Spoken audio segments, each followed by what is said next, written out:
We now directly move to our next pair. So we're going to hear from Marian Panizin from the World Trade Institute. She's going to talk to us about labor migration and France's bilateral agreement on the management of migration and development. The discussant will be Tamar Megiddo, that you've already met. She's from the College of Law and Business and a fellow at TrefLab. So Marian, the floor is yours. I don't know if you need, I'm not sure if you're already made co-host. So we'll do that now. Yeah. And then if you need to share screen, you can share screen. Otherwise, yes, I need to share the screen. Yeah, Tamar, can you? No, only you can. Only I can. Oh, sorry. Huh.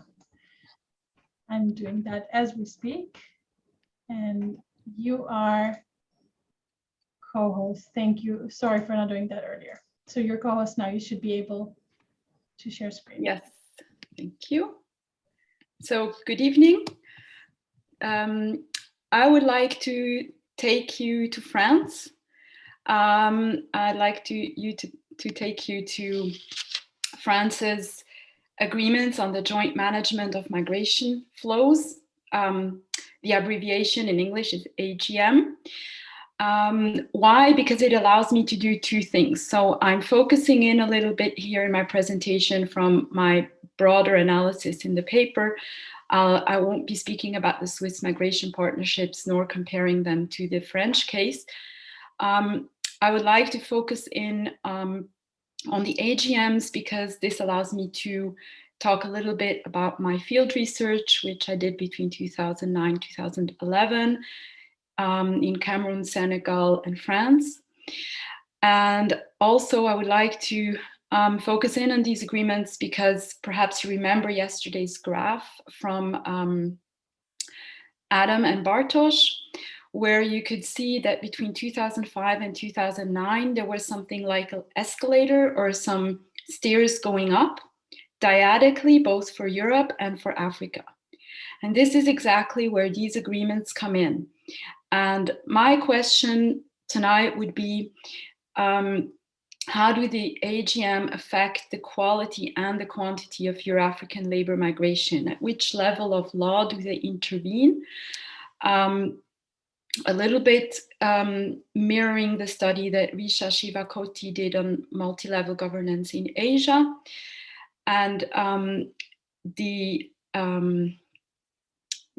hypothesis that I want to share with you today is that they actually do correct the skill selectivity of France's national immigration law, but that the court judgments have restrained that effect again, so that in the average, the effects on the quantity are very low, the effects on the quality are a little bit different, but we'll get to that in a minute.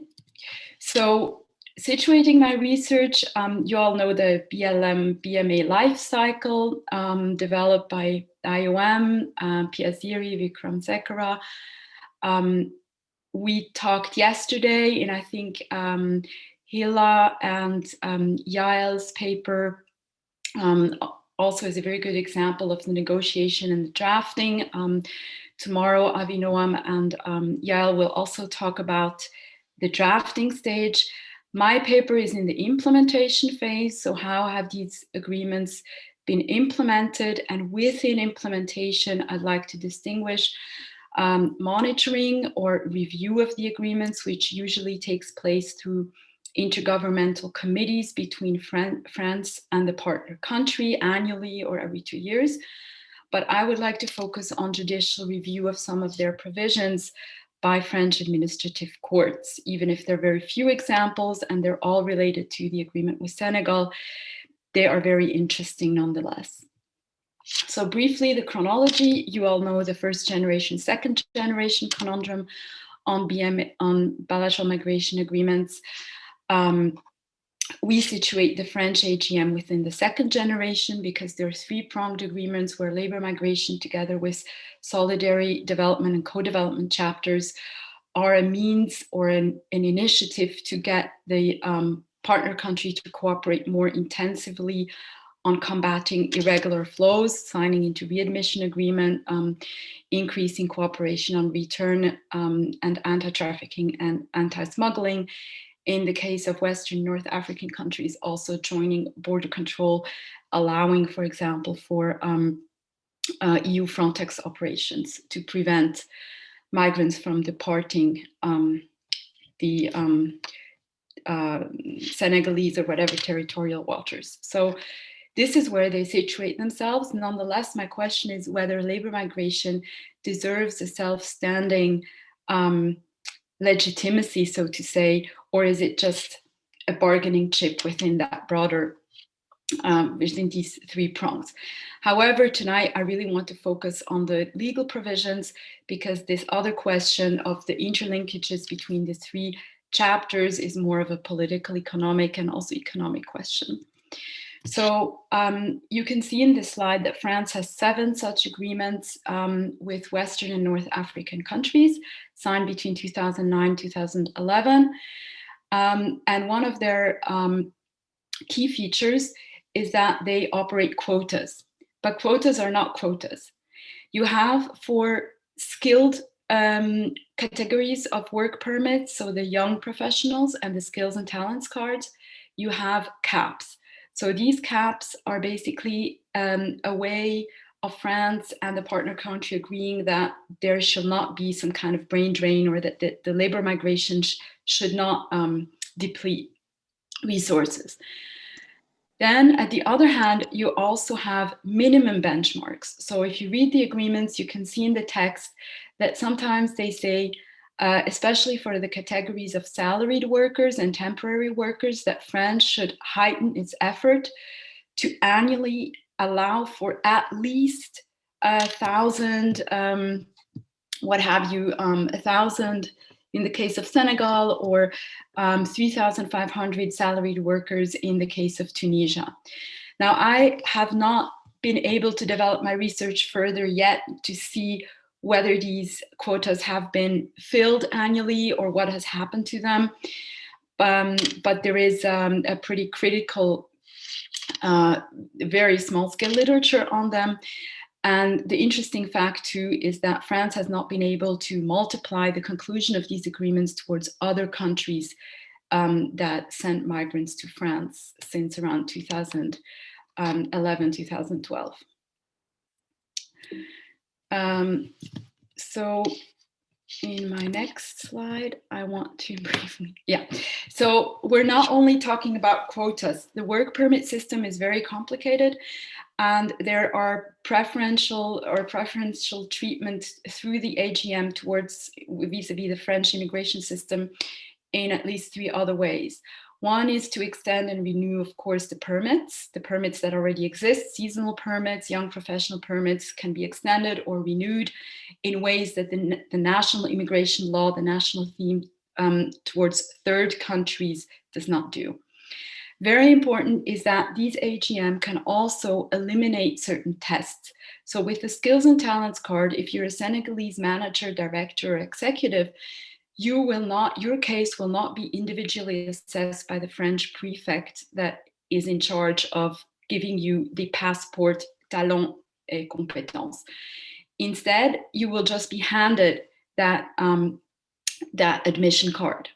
So it eliminates, the AGM eliminates a case-by-case assessment. It also eliminates the economic needs test for professions that were listed as in shortage in France. And very interestingly, in the case of several of these agreements, for professions where the sending country believes to have some surplus. So for instance, this was the case in the negotiations with Senegal. So France has basically 3 shortage occupations lists, one towards third country nationals, one towards EU nationals, and the one with AGM partner countries, which comes in addition to the third country nationals. So you have 6 jobs listed nationally in shortage, 24 jobs listed by the French department, and then in the case of Senegal, 108 occupations which Senegal and France agreed to put on the shortage list. So where a Senegalese worker applies for one of these jobs, he or she will be admitted to the French labor market, regardless of whether or not there is a French citizen that could do the same job. This is the elimination of the economic needs test. These different permits are then reflected in a visa, long-term, short-term, etc. So as we can see, the AGM introduced a pretty high complexity into the admission scheme of France towards third country nationals. And the Senegalese AGM with France is goes even a step further and grants a permit of stay to salaried workers who are in irregular stays in France, but who have succeeded to get a job or the promise of a job contract with a French employer. Their stay will, in this case, be sort of regularized. So in terms of quality, the French AGM improve in some cases the labor migration. In terms of quantity, and here I would like to cite also Adepoju's assessment of these agreements. He also did an assessment of Italy's agreements.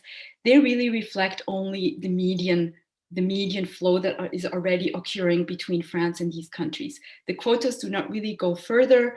And as I said, I haven't studied whether the quotas are even filled or not. So there is a big black box here in terms of the quantity. What they also do is they do some kind of downskilling and upskilling, because it's possible for the countries to negotiate jobs that are in the lower skill sector as qualifying for admission to France.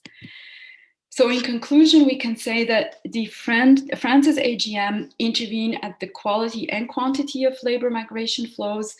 Quantity, we talked about the caps and the benchmarks.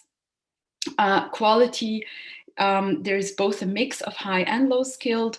There is a very limited skill testing going on in the agreements. And in the case of Senegal, there is some kind of regularization, which the French administrative courts have, however, limited by giving the French prefectures a large margin of discretion to decide whether that job is really listed or not. So the French courts can basically play around with those lists more than is actually good for the Senegalese in irregular stays in France.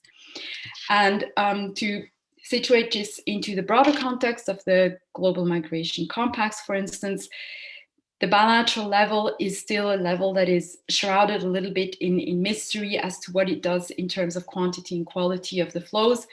And you can see that framed in the difference between how the GCM, the final text you see on the left side of my slide, and compare that to the right hand of my slide, the Zero Draft Plus text, which puts a lot more trust, I would say, into bilateral and international levels of cooperation, as a statement that the GCM final draft basically removed a little bit, or prioritized again the national level. And to me, this is not a coincidence. It is just an explanation that the bilateral migration agreements still remain a little bit shrouded in mystery. And so it's really useful and great that we have this conference, because I think it could help demystify and generate more research in this field. Thank you very much. Thank you very much, Marian. Indeed, I hope we will know more at the end of this conference. I feel like I only have more and more questions. So again, thank you very much. And now we move to your respondent, Tamama Guido, from the College of Law and Business and Traflab. Okay, so thank you very much. The paper takes a broader lens into also the Swiss agreements, and my response that I prepared in advance regards them as well. So apologies for that. Let me say first that this is a very rich, very dense paper, and I've learned a lot from reading it. So thank you for that. I think the paper joins Ayushman's and Yuval Noah's paper from yesterday in doing these single country case studies, this methodology. However, Marianne's paper at least undertakes 2 such case studies and compares them, which I thought was helpful. And it further aims to sort of situate the analysis of each of these case studies within the theoretical literature on multi-level governance of migration. Now, this is a considerable undertaking, and you've done a lot of work to cover all of this and piece the different parts together, but I did have a question about whether all of that should be in one paper. And so if you're thinking about splitting them up, that actually might be one way to sort of work with all of this material that you've managed to put into this one paper. So let me start by saying that I think this state level approach and the quantitative analysis and interviews that you cite is helpful. And I think it really shows what we miss when we stick to these global generalizations and surveys, which have their own advantages, and I do them as well. But I think it enables you, Marianne, to tell a story, right? Why this particular country enters into BLAs, how does it approach, whom does it conclude agreements with, how are they implemented, if at all, what do they achieve? And I think that's very helpful. The second thing I think this approach shows is very clearly how different BLAs are from each other, or can be from each other. The French and the Swiss agreements that you describe are so different and on so many levels that I did wonder at some points, what was the point of even comparing these 2 states and what actually could be learned from the exercise. But after finishing your paper, I am convinced that we can learn quite a lot from this comparison. So throughout your paper, you discuss and analyze the Swiss and the French agreements and their differences along several dimensions that are revealed in the paper. And maybe the first sort of big suggestion that I have for you is that it would be very helpful if you do keep both case studies in the paper to sort of present at the outset what the different dimensions are that you are comparing them before diving into the description of each. Now, I've identified several dimensions, so just to sort of give the listeners a peek into the paper, you talk about the level of formality of the agreement and the flexibility and adaptability of agreements, about their interest in fostering safe and ethical recruitment or lack thereof, the level or the part of government that's involved in the conclusion and the implementation of the agreement. Is it a whole of government approach or otherwise? The relation of the different agreements to national law and to international rules or standards, the purpose for the host country of concluding them, whether there exist template treaties and how they influence the final outcome, what are the power gaps between the host and source countries, what are the different levels of existing migration and the newly introduced quotas. So, and there are many more. There are so many things we can look at, and you've done a very rich description, very thick description of both countries. And so I think it's very worthwhile to sort of map all these dimensions out and demonstrate how they play out in your description and analysis if you do choose to keep this comparison. Another related point is that there are a number of things that you seem to take at face value from how the state describes these treaties, and I think they're worth questioning. So let me give you an example. One example is the question of motive.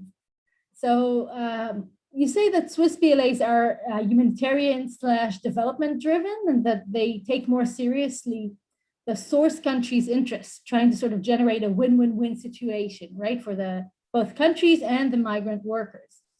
On the other hand, you describe French treaties as being more interested in regularizing economic migration, and you describe them as security driven, but also as interested in developing the source countries. And I guess I was more skeptic, and I think it might be worthwhile to take all of that with a bigger grain of salt. Among others, as you yourself say in the paper, many treaties end up forgetting about individual migrants' win and focus on state-to-state interest. So that's one. Another point has to do with the formality of treaties. So is it, and I'll talk about this more tomorrow, but is it enough to designate a treaty as an MOU to turn it into a non-binding document. So the Vienna Convention on the Law of Treaties would say otherwise, right? But the Swiss treaties claim to be non-binding, but it's actually unclear how exactly do they become non-binding. Is the title enough? Do their provisions look very differently from those French treaties? In what ways? Is the language more sort of hortatory? What exactly is the difference? Okay, a different point. So I think it's not entirely clear to me at the end of the paper what work exactly your theory is doing here. So let me just as a side note say that since our hope here in this conference and the volume is to sort of expand the community of BLA scholars, I think it might be helpful to sort of spend more time clarifying your theoretical frameworks and concepts as you did in the presentation. So what does connectivity mean? What are the first, second, third generation agreements? One of the things I got the sense was that one of the things I got the sense from you that are important about second generation agreements is that they are characterized by issue linkages and whole of government approach and informality and maybe privatization of recruitment. But that seems mostly to apply to the Swiss case, but not to the French treaties. I wasn't entirely clear what your analysis was there. Are these more broadly applicable concepts? And I try to sort of maybe try to periodize them too, because at least from your paper, it seemed at two different points that it seemed like the second generation was starting at two different points in time. I couldn't quite place when you said the shift happened. So that would be helpful. And then I think it would be helpful to tie together the theoretical framework more with the empirical work. I think the presentation did that wonderfully, and the paper would benefit from doing something similar. And then just a final note. And you've written about this in the past, but I think it would be helpful if you clarified how the World Trade Organization General Agreement on Trade and Services, GATS-4, plays into this. You mentioned this in the paper very briefly, and you mentioned that on the issue that it covers, which is migration of service providers, it requires states to provide equal terms regardless of VLA status or nationality. And sort of what I was left wondering was how much of this migration is actually covered under GATS. How much of the migration is covered by this conflict of laws, and what does this overlap mean in practice? And I'll stop here, but thank you so much. This was very, I really enjoyed it. Thank you, Tama. Marian, would you like to respond, and then we'll open it up? Sure. Thank you, Tamar. This is great. I really feel energized again to work on the paper. Thank you. And sorry for having you read so much. I actually did try to combine two things together, and yeah, made it for a bit overlong read. Sorry. I enjoyed it. Thanks.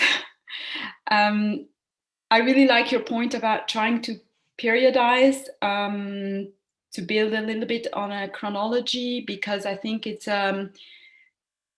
perhaps the only guidance that we get in this BLA mess. It's very clear in the French case, where you have the sector-specific guest worker agreements with former colonies after the 1960s, and then you have this first two-pronged second generation agreement, the co-development convention with Senegal, which was two-pronged, no labor migration. And then came the AGM template, which was three-pronged. And so I think a lot has been written already about this issue linkage, but it's perhaps still a good way to, together with the periodization, to organize. Your second point on looking at who signs the agreement, the ministries, I think is also a very good one, because it's different between, it's a little bit different between France and Switzerland. In the Swiss case, it's a state secretariat for migration. In the French case, it differs a bit. It can be foreign affairs, but it can also be the immigration Ministry of the Interior, basically. So that can also help. The private actors, yes, I think that's a good point. I didn't address it in my presentation.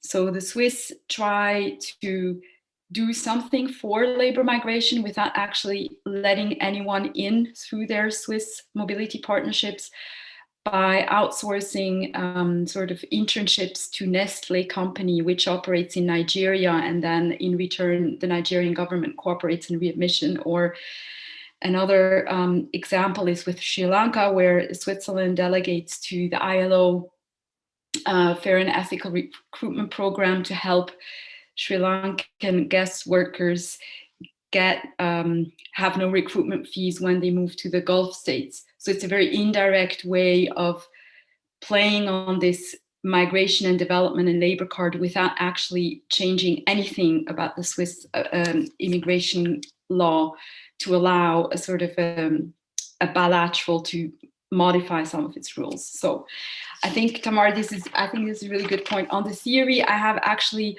more questions than more questions to you and maybe to the whole group. I really think it's difficult to know whether applying governance, multi-level governance or good governance theory is an apt theory for BMAs or BLAs, because a lot of them do management and not really governance. They don't really have this aspirational programmatic goal. And so I'm less and less convinced that governance is a really a useful framework. So I need to think about that. I really don't know yet how to go with that. But I think for writing the paper, I have enough material. Thanks a lot, Tamar. Thank you. So I will start off with a question. I'm wondering if you can say more about the colonial and the kind of the legacy of colonialism. You mention it in the paper in the first generation, and you mention you mentioned colonialism, but you don't go into it. I'll tell you what I'm asking.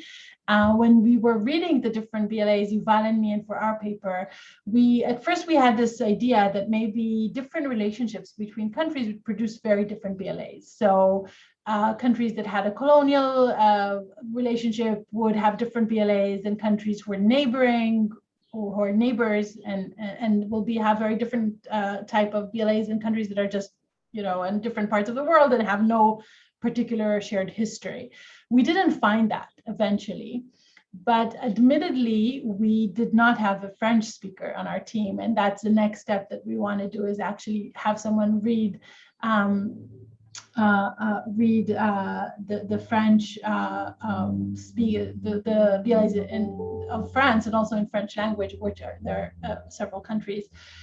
So I'm wondering if you can say more about that, whether you see something distinct, both in the France-Swiss comparison that you're doing in the paper, and generally from your knowledge in this field.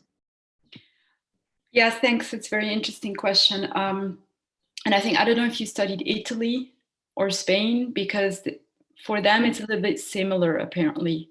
I don't speak Spanish, and that's why it's a pity, because towards countries with Senegal, for instance, it would have been really great to compare the approach. So I cannot offer any answer on that. The only thing I could say is that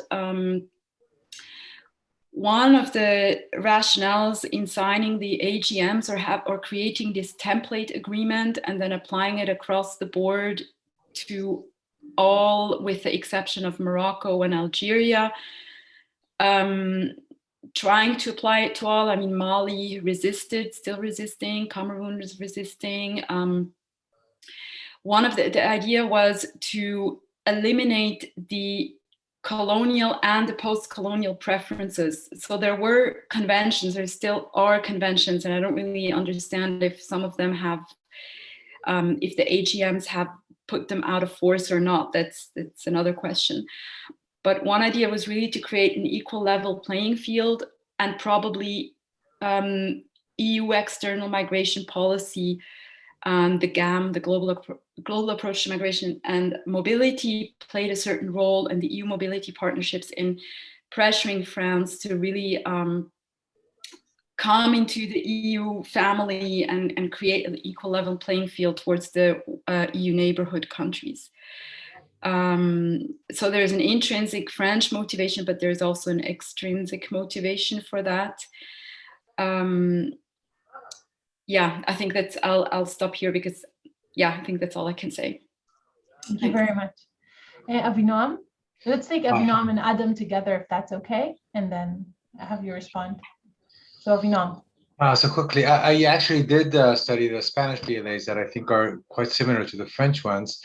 And my question follows also from that work. I was thinking of your paper and things that you did not, you spoke about less in your presentation, thinking of potential complementarity, but also the conflict with the WTO regime. Mm-hmm. So to what extent we can expect BLAs to deliver something which is beyond what Hila and Yuval called control. And I think interestingly, you're saying when they try to deliver something which is more than control, they fail. They fail to overcome the system of the trade system.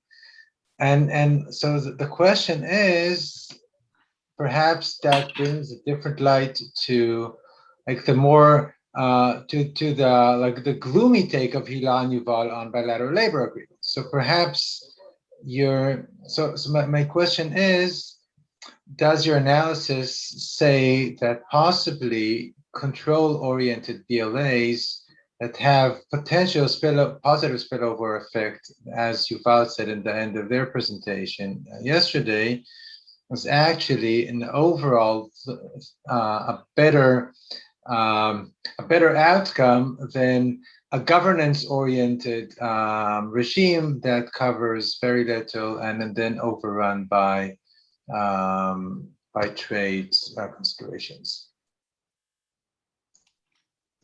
Thank you, Avinoam. So let's hear Adam as well, and then Marian will have the opportunity to respond.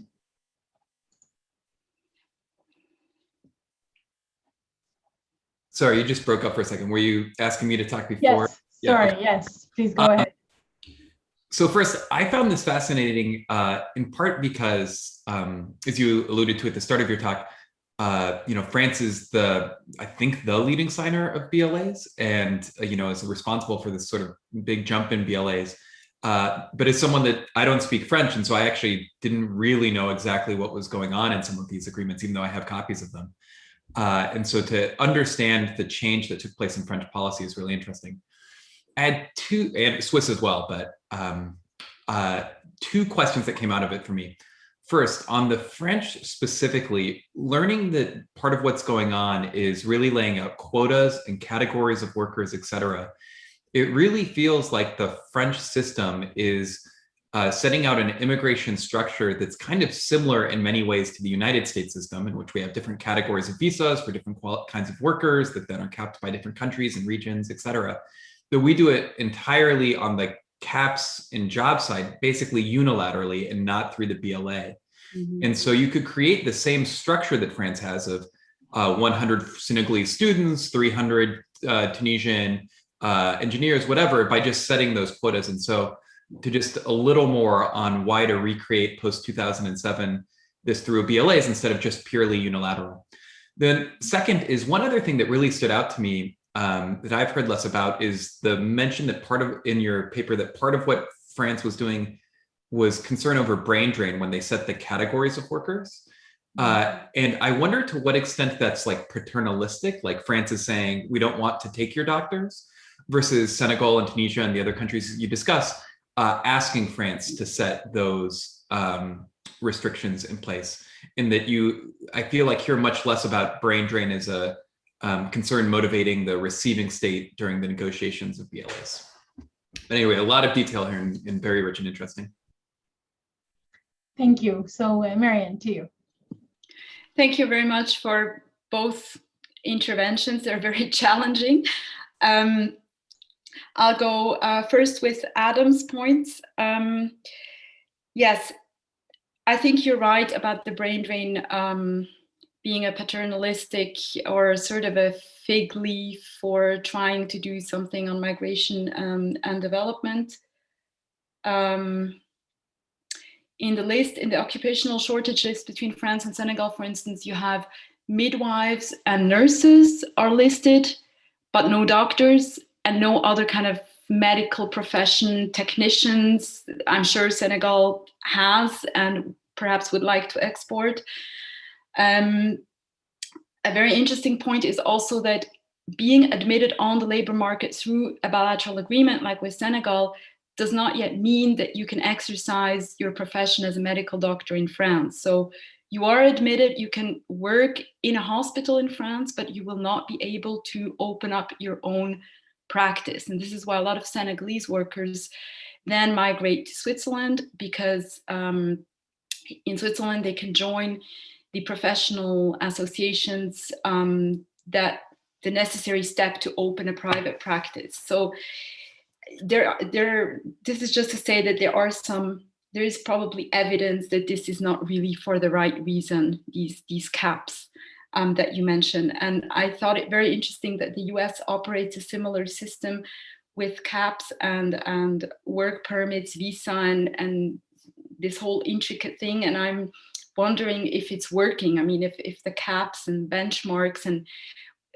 I mean, it's one thing to see that in the law, but the other thing is it then, are these quotas being filled, and why not, and from which country? And so that's very interesting. And Avinoam, I have one remark. I think I'm not sure I understood your question. You say control-oriented BLAs that are more specific and have less of a aspirational governance kind of dynamic tends to be more, I was referring to the paper by Hila and Yuval that the conclusion was that control is a thesis, but we still see that there are more in the terms that you implement to think about the French agreements. I would think that they are more successful than the French agreements. So I was wondering if control, but the French agreements are second generation agreements. So the question was, maybe that can lead us to think more positively about agreements that are under the control thesis presented. Yeah. Okay. So you're yes. So when the less dimensions an agreement wants to cater to, the more successful. The more successful it could be. And I think this is something that you will talk about tomorrow in your paper, when you also talk about what will be really interesting about extending to the hospitality and the care sectors, the agricultural agreements that Israel has, because this is where we're going to see the issues with GATS Mode 4 in agriculture and fisheries. We don't have these issues, but with hospitality and care. And so, but it's an interesting thesis that you have, and I'll think about it. Thank you. So thank you all very much for a very interesting first panel. So now we're gonna move to Wonder. Debbie put the link in the chat. It's basically a non-Zoom environment, virtual environment, that allows us to mingle. So it's just basically going to be open chat. There's no plan there. It's just an opportunity to just reach out and talk to each other. So all you need to do is press on the link. It will guide you through. It's very friendly. I'll say that when you get into Wonder, the way you get into conversation with someone is just by standing next to them, and it opens a room. You can also invite people to your chat, to your little circle. You'll see how it goes. It's quite simple. So I'll see you there. I'm already there. We will meet here again. Just a second. So we will meet here again at 6 and 10. Yeah, so I'm basically gonna stop the recording now, and we'll return to this link at 6:10, but now we can go off to Wonder to chat. So I'll see you there. The link is in the chat, and those of you who received an email, it's also in the email when the PDF that had the link to the Dropbox. So see you there.